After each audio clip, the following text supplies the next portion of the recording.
Why is my grass so dry here? Turn on zone 6.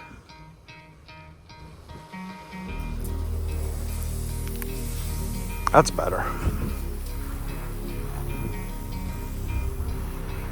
Gonna have to set this to run longer.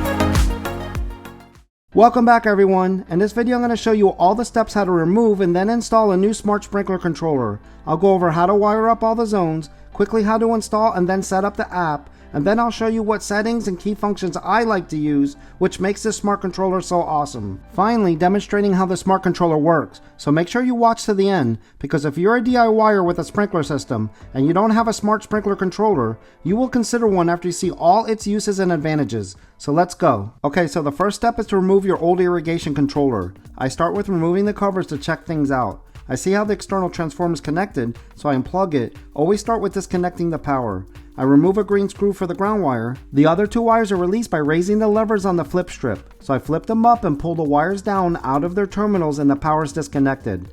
My irrigation system doesn't have a master valve, so I just need to label and disconnect the station valve wires. Here's a close-up so you can see how it's labeled on the controller. I went with the Yardian Pro Smart Sprinkler Controller because I'm in the Apple ecosystem and it's HomeKit compatible. But it can be used with whichever home automation you use for your smart home. They have 6, 8, and 12 zone controllers. This model has 8 zones even though I only need 6. Here's everything laid out. I'm not going to waste time with an unboxing because you'll see everything during the install and there's not really that many parts. I just need these labeling stickers first for identifying the zone wires. So these stickers don't stick that great, but get the job done. I'm just matching the numbers on the controller to the color wire and place that matching numbered sticker to it. You can take a picture, but the stickers are helpful. I flip the levers up, but the last two were hard. I get one of the two, then disconnect the white common wire. I try to pull the other wires down out of their terminals, but realize the end lever is still down and flip it up. Finally, the wires all pull out. I unscrew the one screw I can see, then lift the controller up, but it's not coming off.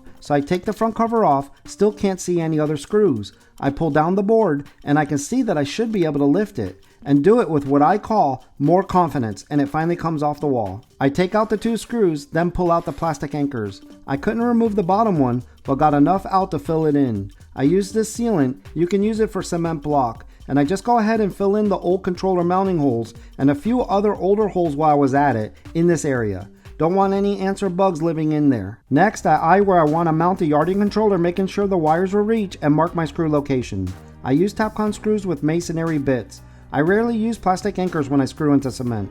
I put my drill in its hammer setting, then a piece of tape to catch the cement dust, and drill my first hole. I just push the drill in and out until the hole is at the depth I want. Then screw in the screw, but not all the way. I next remove the tape as I catch the cement debris in a bowl. Now I hang the controller on the screw. I need to level it so I can mark the other 2 mounting screws. After placing my level on top, I mark my holes. I add 2 more pieces of tape and drill my next 2 holes. You can use the included plastic anchors and screws if you prefer. Nothing wrong with that. Make sure you watch the video to the end so you can see how I demonstrate how cool this smart controller is and why you want to change out your outdated one. So now I pull the pieces of tape and screw the top screw in a little bit more by hand. I'm setting how tight the controller is to the wall by the depth of the screw, then place the controller on the wall. All that's left is to screw in the last 2 screws. I start them by drill, but finish them by hand. You never want to screw anything all the way in by drill if it's plastic or anything delicate. Now to wire it up. This is easy. You just push the wires into the matching number terminal. I push red number 1 into the number 1 terminal, then blue number 2 in the number 2 terminal. Yellow number 3 needed straightening with my needle nose pliers. Then I push it in the number 3 terminal. And you just continue for the rest of the wires. If you need to pull out one, you just push on the plastic button right above the wire you want to remove. I use a small screwdriver to push the button in, and then you can pull the wire out. Then lift the button back out. The last wire is the white wire, which is typically the common. That goes into the terminal labeled with a C. Next, I tuck the wires. I didn't do this too neatly because I eventually ran a new sprinkler wire to this controller. You just saw in the demonstration how to remove a wire. You will see that video on my channel eventually, so check back in the future if you want to learn how. Then I install the cover. I use these cable clamps from HD, and all that's left is to mount the power adapter and power cord. I make a loop in the wire so the clamp holds it in place better, line it up where I want it, and mark my hole. I drill the hole like you saw me do before. Anybody notice I forgot to put my tape to catch the cement dust? I realized I'm in the garage, so I can just use my blower to blow it out. The tape wasn't really necessary, and I drill in the Tapcon screw mounting the power adapter. Next, I take a second cable clamp and clip it to the power cord. I mark that hole with my Sharpie and drill that hole. I drill in the second Tapcon screw, and all that's left is to wind up the wires. So I take a zip tie, and after winding up the excess wire from the power adapter, I fasten it together with one, cutting the excess length off with my diagonal cutting pliers. And then I repeat that for the power cord. I want to keep this tight to the wall because we walk by this area when we're exiting the car that parks by this side of the garage. So it's important that it's neatly wound up. I again cut the excess length off and plug the cord into the receptacle. After removing the cover, I next plug in the power adapter into the controller.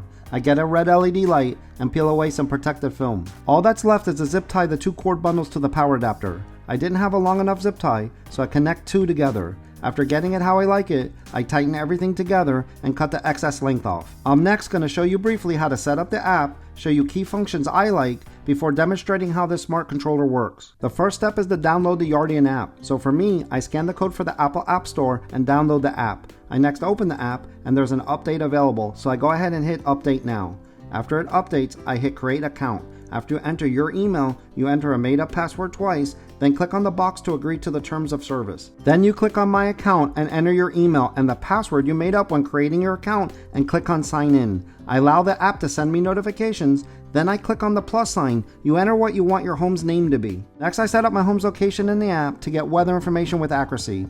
You hit the hamburger button top right, then location not specified. I choose locate with map, then hit set, then select city, water provider, and address rule, so it knows about watering restrictions, and hit save top right. Next, I hit the plus sign again, then add new device, then click on next step, and you need to enter your Yardian ID. This can be found under your controller cover, and you just enter that ID into the app. Then click on add. Next is to set up Wi-Fi. The app gives you instructions. It says that if the LED is not blinking, hold the Wi-Fi button for around 5 seconds and release it when you see the LED blinking green and blue. Next, you use the home app to add accessory. So I open my home app, hit the plus sign, click on add accessory, then scan the code on the user guide. Then click on add to home, you pick a sprinkler location, I chose the garage, and hit continue. I set the sprinkler system name and hit continue. You can label it with like front yard, but I leave the zone names the same by number and hit continue. Now I go into the Yardian app and it asks to start scanning for valves automatically. I hit OK and it finds all 6 of my valves. I was so happy, and hit next. You can see here how it's online.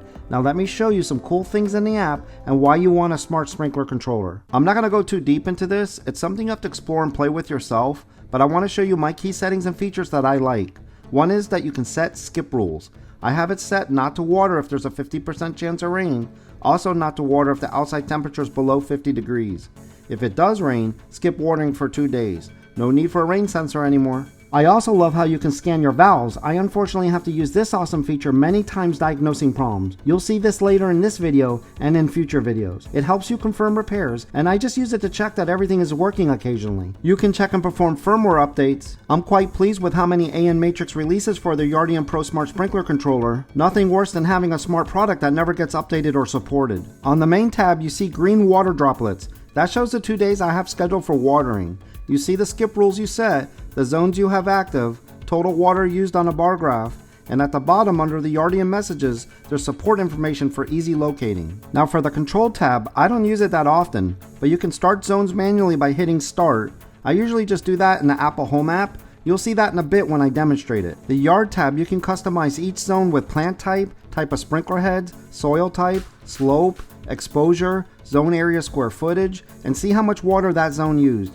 You can enter that information for each zone, even adding a picture.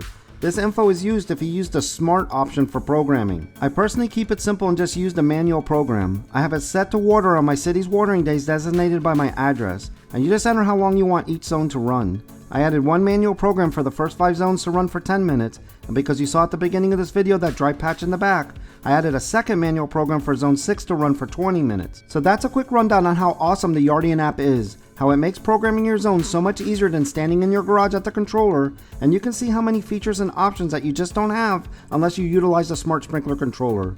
Let me show you now a few other ways it makes it easier for me in the yard. So the reason why I like having a smart sprinkler controller because I just walk the yard after I cut the grass and see if I have any issues. Now check this out. Let's see how this zone is doing. This is how I usually do this. I use my phone going into my home app, and then I turn on the zone 4 in this case. And I already see a big issue. Check out how these sprinklers are not spraying water. You see why you need to check out your system regularly? These sprinklers were working perfectly last I checked a month ago.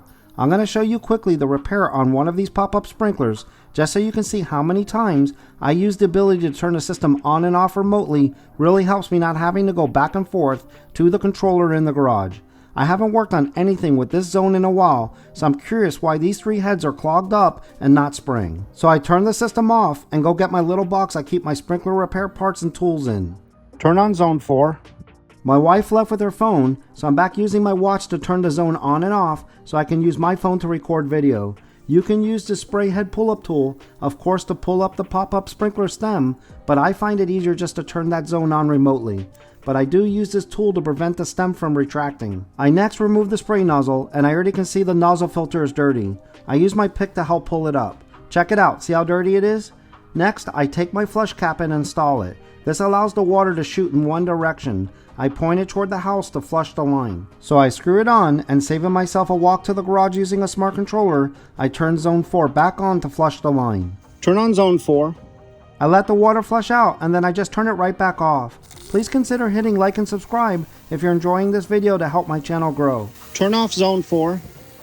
Now I remove my flush cap, and I really hope you guys are getting the idea how nice it is not to have to go back and forth to the garage as you service your sprinklers. I rinse off my flush cap and I put it back in the box. Here's the packaging of the nozzle filters I get at HD in a pack of 10. You can just rinse them sometimes and clean them out, but I go ahead and replace them. I just insert the filter into the stem, and I needed to rinse the area right under it. I next screw back on the spray nozzle by hand, then tighten with my channel lock pliers, being careful and not squeezing too hard. You can put electrical tape around the claws if you don't want to scratch it up. Here's a close-up shot so you can see how I have the spray pattern shooting away from the house. Those lines indicate the spray pattern, and I give it a push back down. Now there is still physical buttons on the Yardian controller if you want to start it manually. Let me show you. I'm showing this because sometimes you want to turn on your sprinklers and you don't have your watch or your phone on you, and you don't want to have to go back into the house. But you still can with a smart controller. Let's check out to see if our repair worked. Oh, it worked. Look how far it's shooting now. It's doing that because the other 2 sprinklers are still clogged, and that increases the water pressure. For now, temporarily until I repair the other 2, I'll adjust the spray head throw distance by using a small screwdriver and turning the center screw on the top clockwise. Let me back up so you can check it out. Now it's just reaching about here and here. The next quick example I want to show you is my favorite function I showed you earlier during the app setup. Now I'll show you in practice. I scan my valves and it doesn't show zone 6 because I had a bad solenoid. Now this is a future repair video you'll see on my channel, but you're seeing a quick peek now. I went ahead and did all 6 of my solenoids at once because of their age. This is footage when I changed out zone 5 and 6. Again, this is just another example how cool it is that I can just check in the app to see if everything is working and verify all my zones are up. You're going to see me next scan the valves again in the app after the repair, and we'll see if zone 6 is now detected. So I go ahead and run another scan of the valves, and now you can see zone 1 through 6 will be enabled by the controller. Let me show you one last example. So you saw the problem in the intro where that zone wasn't running long enough, but I discovered a whole second problem when I was doing my walkthrough. Let me show you. This rotary sprinkler stream was hitting some tree branches. It shoots at a high arc, and it was hitting the lower branches right here that I recently removed. Then the water was just dripping straight down in the grass right here off the tree leaves. Look how long the grass is here and how dry it is just ahead of this area. But with the branches removed and the 10 minutes added, this area is now getting watered properly. So as you can see, that's why I like using a smart controller, because I can just be in the yard turning things on and off and fixing things right on the spot. So that's it, guys. I hope I showed you that if you don't have a smart sprinkler controller, you're considering one now. There's so many features and benefits that make it worth the investment. This was an unsponsored video, and I purchased this Yardian Pro Smart Controller myself. I gotta say, guys, I would highly recommend this Yardian Pro Smart Sprinkler Controller if you're looking to improve your irrigation system. Please remember to hit the thumbs up if you like this video, and be sure to subscribe to see more home DIY videos like this. Click on any of these links on the screen to check out my other home DIY videos. Leave me a comment below if you have any questions. Thanks for watching. Bye, everyone. Ouch.